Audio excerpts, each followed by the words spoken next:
হঠাৎ আর্য ফোনের স্ক্রিন থেকে চোখ সরিয়ে সরাসরি তৃষার দিকে তাকালো। আর্যর সে অন্তর্ভেদী চাহনিতে ধরা খেয়ে গিয়ে তৃষা থতমত খেয়ে টুইঙ্কেলের নাকের কাছে চামচ নিয়ে গেল। আর্য এক পলক ওর অস্থির মুখভঙ্গি দেখে অগচরে হালকা হাসল। অতঃপর কফির মুখে শেষ চুমুক দিয়ে খুব স্বাভাবিক গলায় শুধালো, কি হয়েছে? ওভাবে দেখছিলেন কেন? তৃষা অপ্রস্তুত হয়ে তড়িঘড়ি করে টুইঙ্কেলের মুখ মুছিয়ে দিতে দিতে তোতলামি করে বলল, আমি? ও না তো, আমি তো দেখছিলাম আপনার কফি শেষ হয়েছে কিনা, ফ্লাক্সটা নিয়ে যেতাম তাই। আর্য ঘড়ির দিকে একবার চেয়ে বরাবরের ন্যায় গম্ভীর স্বরে বলল, ও আচ্ছা, শুনেন, আজ কলেজ ছুটির পর আপনাকে পিক করতে পারবো না। ওভারে চলে আসবেন অথবা বাসে। আমার একটু ইম্পর্টেন্ট কাজ আছে। তৃষা কৌতূহলী হওয়ার ভান করে ভ্রু কুচকে শুধালো। ইম্পর্টেন্ট কাজ? কিসের কাজ হঠাৎ করে? আর্য ফোনের স্ক্রিন অফ করে পকেটে রাখতে রাখতে বলল, তেমন কিছু না, একজনের সাথে মিট করার ব্যাপার আছে, দ্যাটস ইট। তৃষা মনে মনে দাঁত কিরমির করে বলল, শুধু কি আর একজনের সাথে মিট করলেই তো হয়? অনলাইন প্রেমিকার সাথে পরকীয়া করতে যাচ্ছিস? তবে ও মুখে একটা সরলতা ফুটিয়ে তৃষা বলল, ও তাই? আচ্ছা ঠিক আছে, আজ সেরেছে, সাবধানে ফিরবেন। আর্য চেয়ার ছেড়ে উঠে কক্ষের দিকে এগিয়ে গেল। আর্যর পায়ের আওয়াজ মেঝের উপর মিলিয়ে যেতেই পিছে তৃষা রণচণ্ডী মূর্তিতে রূপ নিল। ও চামচটা থালায় সশব্দে রেখে বিড়বিড়িয়ে বলল, শালা চোর, তোর ইম্পর্টেন্ট কাজের আমি নামতা পড়াবো আজ। আমাকে মিথ্যে বলে পরকীয়া করতে যাওয়া বের করছি তোর। এদিকে তৃষার আকস্মিক বদলে ভ্রু কুচকে চাইল সম্মুখে উপস্থিত টুইঙ্কেল। কি হয়েছে বানি, তুমি কি অ্যাংরি? টুইঙ্কেলের কথাই সঙ্গে সঙ্গে আদল বদলায় তৃষা। নিজের সমস্ত ক্ষোভ ক্রোধ সন্তর্পণে আড়াল করে জোরপূর্বক এক চিলতে হাসি ফুটিয়ে তোলে ছোটের কোণে। হ্যাঁ sweetheart, I am not angry. But ওভাবে তাকাচ্ছিলে কেন? তৃষা এবার ঝুঁকে টুইঙ্কেলের সম উচ্চতায় এসে ওর তুলতুলি জল আলতো করে স্পর্শ করে বলল, যাই হোক, আজকে বাড়ি ফিরতে লেট হবে, তুমি দুপুরে ঝুমা আন্টির কাছে খেয়ে নিও কেমন? টুইঙ্কেল হেসে সম্মতিসূচক মাথা নাড়ল। তৃষা ওর চলে চুমু খেয়ে বলল, গুড গার্ল। তপ্ত দ্বীপ্রহরের প্রখর তাপদাহে তিলোত্তমা নগরী হাসপাস করছে। পিচঢালা রাস্তার উত্তাপ কলেজ ক্যাম্পাসের গাছগাছালি ঘেরা প্রান্তরেও এসে হানা দিয়েছে। ক্লাস শেষে তৃষা আর মেহসানা এসে থিতু হয়েছে ক্যাম্পাসের সেই পুরনো কড়াই গাছটার নিচে সিমেন্ট বাঁধানো বেদিতে। এক চিলতে ছায়ের জন্য তখন রীতিমতো হাহাকার। তৃষার কপালে মুক্তোর ন্যায় জমেছে ঘামবিন্দু। ওনার আঁচল দিয়ে বারবার মুখটা মুছেও শান্তি পাচ্ছে না ও। মেহসানা কোল্ড ড্রিঙ্কসের বোতলে চুমুক দিয়ে একটা স্বস্তির নিঃশ্বাস ফেলে তৃষাকে বোঝানোর উদ্দেশ্যে বলল, দেখ তৃষা, আই থিঙ্ক এত বড় রিস্ক নেওয়াটা ঠিক হবে না। তৃষা অগ্নিশর্মা হয়ে আছে রীতিমতো। তুই চুপ থাক, তুই চুপ থাক। ওই বেটার সাহস কি করে হয় ঘরে বউ রেখে পরকীয়া করতে চায়? মেহসানা অন্য কিছু বলতে যাচ্ছিল হয়তো, তবে তৃষা মুখে বউ শব্দটা কর্ণগোচর হতেই কিঞ্চিত বিস্মিত হয়ে কৌতূহলী দৃষ্টিতে চাইল ও। ওয়েট ওয়েট তৃষা, কি বললি? বউ? সিরিয়াসলি? তীব্র ক্রোধাবৃত তৃষার কাছে মেহসানার কথাটা বড্ড বিরক্তিকর শোনালো। Are joking? বউ ছাড়ার কি হয় আমি ওনার? মেহসানা এবার ঈষৎ শব্দ করে কেসে উঠল। ইয়ে মানে?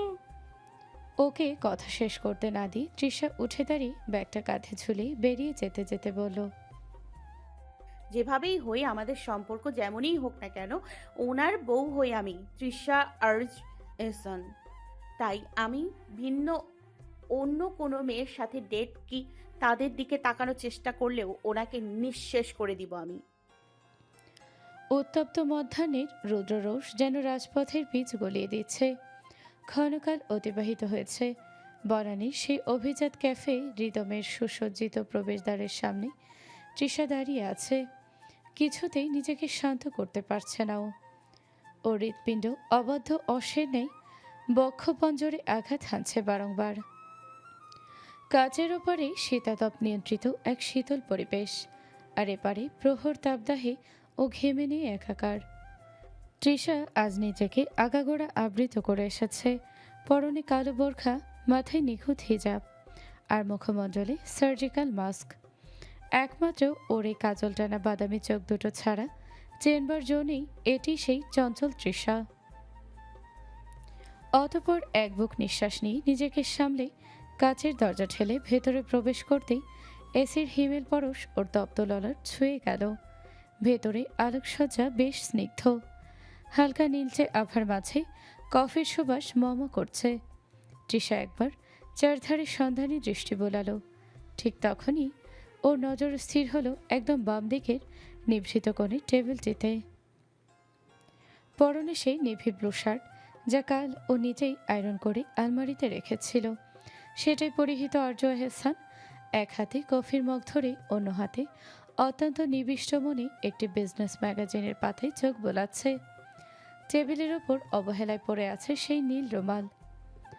আরজুর ওই প্রশান্ত গম্ভীর মুখচ্ছবি দেখে তৃষার পিত্তি চলে যাচ্ছে রীতিমতো। তৃষা কাঁপা কাঁপা হাতে ফোনটা বের করে ডেটা অন করলো। মেসেঞ্জারে নক সেইলিং কিংকে। কই মিস্টার, আমি তো ভেতরে, আপনাকে তো দেখছি না। আরজুর হাতে থাকা ফোনটা জ্বলে উঠল। ও ম্যাগাজিন রেখে ফোনটা হাতে নিল। মুহূর্তের মাঝেই এলো রিপ্লাই। আমি তো ঠিক জায়গাতেই আছি ম্যাম। লেফট কর্নারের টেবিলটায় খেয়াল করুন। তৃষা মাস্কের আড়ালে বিদ্যমান গোলাপি ঠোঁট কামড়ে টাইপ করলো। ও আচ্ছা। তৃষা এবার সোজা হয়ে দাঁড়ালো। ফোনটা ব্যাগে পড়ে ধীর পায়ে আরজুর টেবিলের দিকে অগ্রসর হলো। তীব্র আক্রোশ মিশ্রিত পদক্ষেপে ও আরজুর ঠিক উল্টো পাশের চেয়ারটার সামনে গিয়ে ও স্থির হয়ে দাঁড়ালো। আরজু তখনও ফোনে মগ্ন। তৃষা নিজের তর্জনী উঁচিয়ে আরজুর ম্যাগাজিনের ওপর হালকা টোকা দিল। আরজুর ধ্যান ভাঙল ও ধীরে ধীরে মাথা তুলল। হিজাবার মাস্কে আবৃত এই রহস্যময় রমণীর চোখের দিকে তাকাতেই ওর চাহনি মুহূর্তের জন্য তীক্ষ্ণ হলো। আরজু খুব স্বাভাবিক ভঙ্গিতে চেয়ার ছেড়ে উঠে দাঁড়ালো। স্বপ্নবিলাসী ম্যাম, ওয়েলকাম, বসুন। তৃষা কথা বলল না, শুধু নিঃশব্দে চেয়ার টেনে আরজু ঠিক মুখোমুখি বসল। আরজু ওয়েটারকে ইশারা করে 2 কাপ ক্যাপাচিনো অর্ডার দিয়ে তৃষার দিকে ঝুঁকে এলো। পুরো মুখটাই তো ঢেকে রেখেছেন ম্যাম, কফি খাবেন কিভাবে? তৃষা আড়ষ্ট হয়ে বসে আছে। হিজাবার মাস্কের আড়ালে ওর নিঃশ্বাস যেন ক্রমশ ভারী হয়ে আসছে। আরজুর সেই অন্তর্ভেদে চাহনি যেন বোরখার প্রতিটি সুতো ভেদ করে ওর আসল পরিচয় খুঁজে বের করার চেষ্টায় মগ্ন। আরজু হেলান দিয়ে বসে ওকে নিরীক্ষণ করতে করতে অতি শান্ত স্বরে বলল। ইনবক্সের সেই কনফিডেন্ট মানুষটা এখন এমন স্ট্যাচুর মতো চুপ কেন? আমি কি এতটাই ভয়ঙ্কর যে আপনার ভয়ে কথা আটকে যাচ্ছে? This is totally unexpected. Trisha তবুও নিরুত্তর। ওর ভেতরে যখন আগ্নেয়গিরি লাভা টকবক করে ফুটছে, মনে মনে ও ক্রমাগত আর্যকে তুলোধনা করছে। অসভ্য, একটা পরনারীর সাথে বসে ফ্লার্ট করতে তোর লজ্জা করছে না? বউয়ের সামনে তো সাধু সেজে বসে থাকিস, অন্য নারীর সামনে এসে সাধুত্ব ফুটুস। তবে মুখে ফুটছে না কিছুই, সব কথা যেন কণ্ঠনালীতে এসে আটকা পড়ছে। ঠিক তখনই ওয়েটার ট্রে সাজিয়ে 2 কাপ ধোয়া ওঠা ক্যাপাচিনো টেবিলের ওপর রাখলো। কফির ঘ্রাণ মম করছে চারধারে। আর্য কফির কাপটা তৃষার দিকে কিঞ্চিত ঠেলে দিয়ে গম্ভীর কণ্ঠে বলল। কফিটা দিন ম্যাম। বাই দ্য ওয়ে, মাস্কটা কি খোলা যায় না, অন্তত কফি খাওয়ার জন্য হলেও? তৃষা এবার আর নিজেকে সামলাতে পারল না। ওর মনে হলো এখানে আর এক মুহূর্ত থাকা মানেই নিজের সত্তাকে অপমান করা। ও ঝটকা দিয়ে চেয়ার ছেড়ে দাঁড়িয়ে পড়ল। কোনো কথা না বলে প্রস্থানের উদ্দেশ্যে পা বাড়াতেই আর্য বিদ্যুৎ গতিতে নিজের আসন ছেড়ে উঠে এলো। তৃষা কিছু বুঝে ওঠার আগেই আর্য ওর কবজিটা তীব্র মালিকানায় চেপে ধরল। তৃষা বিস্ফোরিত নয়নে আর্যর চাইতেই ওর দৃষ্টিগোচর হলো। আর্যর ঠোঁটের কোণে বিদ্যমান বাঁকা হাসি। কোথায় যাচ্ছেন ম্যাডাম? শপিংয়ে যাবো তো আমরা, তৃষা এবারে নিজেকে সামলাতে পারল না। ক্ষিপ্রতার সহিত ঝটকা মেরে নিজের হাতটা ছাড়ানোর ব্যর্থ প্রচেষ্টা চালিয়ে খানিক উঁচু স্বরে বলল, হাত ধরছেন কেন? ছাড়ুন। আর আমি কোথাও যাব না আপনার সঙ্গে। আমার ফ্যামিলি আছে। বলে আসিনি আমি, বকবে আমায়। আর্যর বাঁকা হাসির রেখা এবার প্রসারিত হলো। ও নিজের বাবরি চুলগুলো সামান্য ঝাঁকিয়ে অতি লৌকিক স্বরে তৃষার কানের কাছে ঝুঁকে এসে ফিসফিসিয়ে বলল, আমার বউকে নিয়ে আমি শপিংয়ে যাবো, এতে খেয়ে কি বলবে? মানে? তৃষার পায়ের তলা থেকে যেন মেঝেটা সরে গেল। ও স্তব্ধ হয়ে আর্যর দিকে চেয়ে রইল।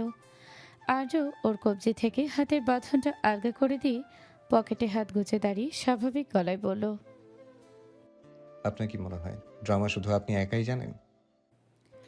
আর্যর কথাগুলো কর্ণকুহরে পৌঁছতেই তৃষার হৃদস্পন্দন এক মুহূর্তের জন্য থেমে গিয়ে পরক্ষণেই দ্বিগুণ বেগে ছুটতে শুরু করলো।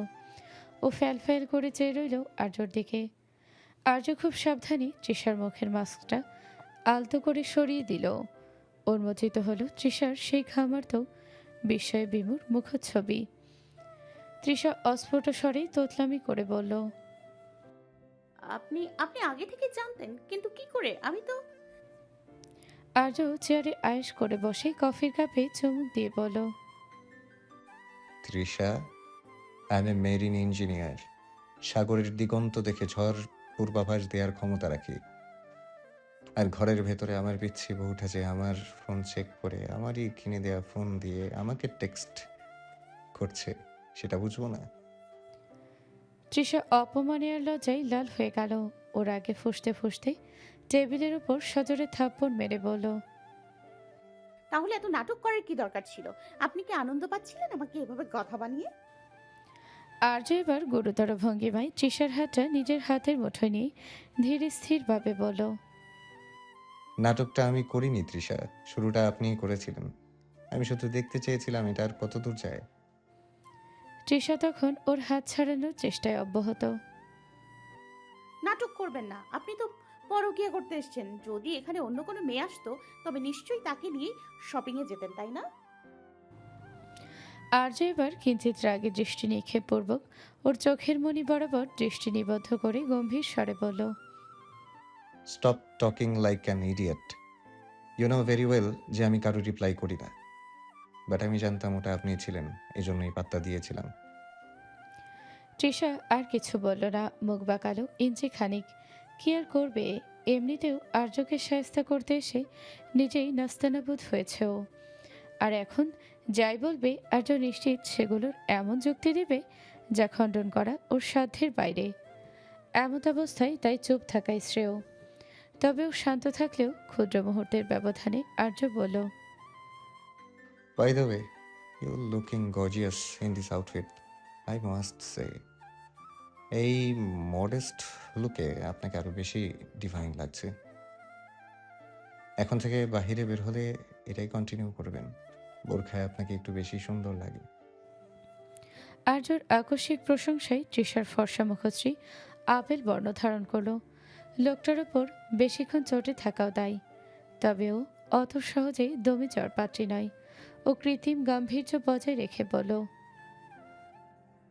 আমার সুন্দর লাগা নিয়ে আপনাকে ভাবতে হবে না মিস্টার। এখন চলুন এখান থেকে বের হই। মানুষজন অদ্ভুতভাবে তাকাচ্ছে আমাদের দিকে। আর্য এক চিলতে মৃদু হাসি হেসে বিলটা মিটিয়ে একসঙ্গে বের হলো ক্যাফে থেকে। কিছুক্ষণের মধ্যেই আর্যর গাড়ি এসে থামল রাজধানীর এক অভিজাত শপিং কমপ্লেক্সের সৌচ্চ প্রবেশদ্বারের সম্মুখে।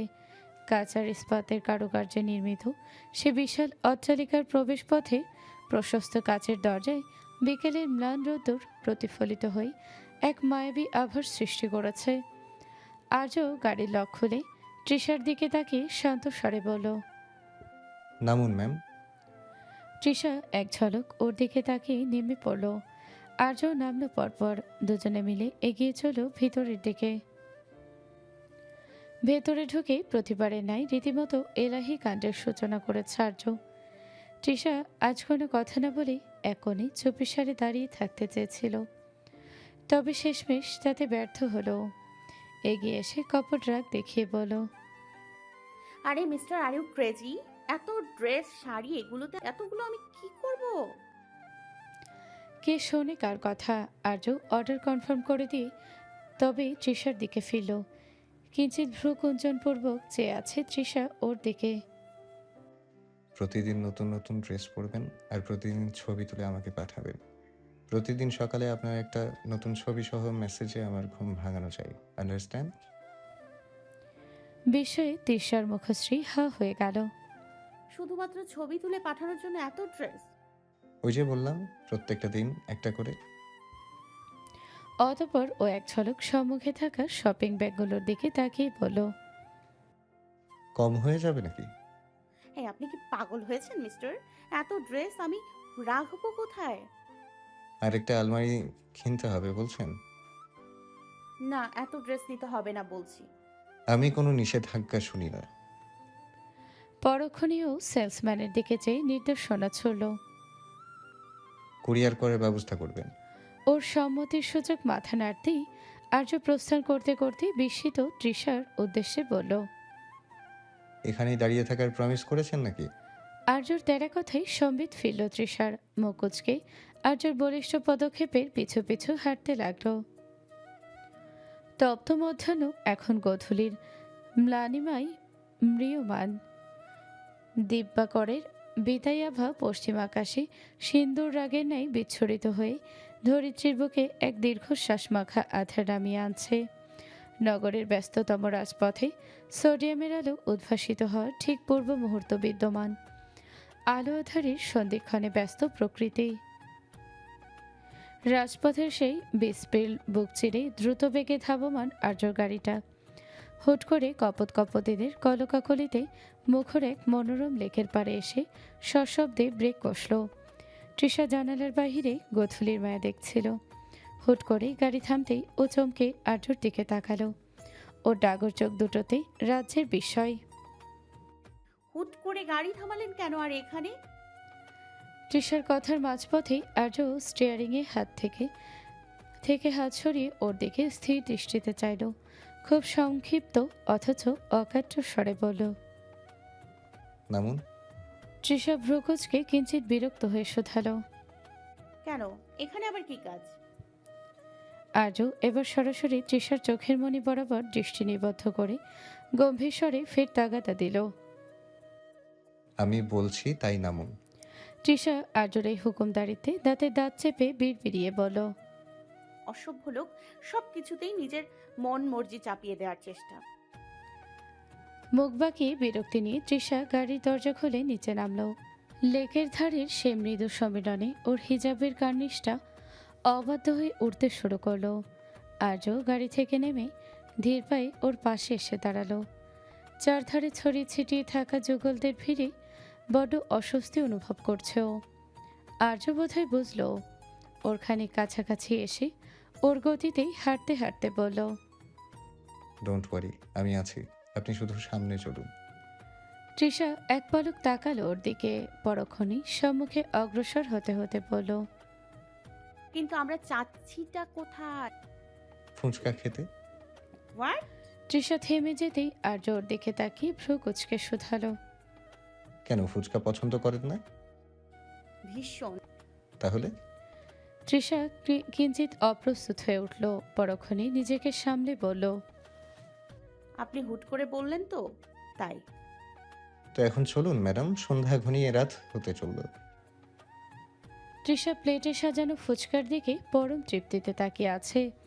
এক হাত দিয়ে হিজাব সামলানো আর অন্য হাতে ফুচকা মুখে পড়ে তৃষা যখন গাল ফুলিয়ে চিবুচ্ছে, আর্য তখন এক হাতে তৃষার হিজাবের পিন ধরে, যেটা ফুচকা খাওয়ার সময় হা করার দরুন খুলে গিয়েছিল।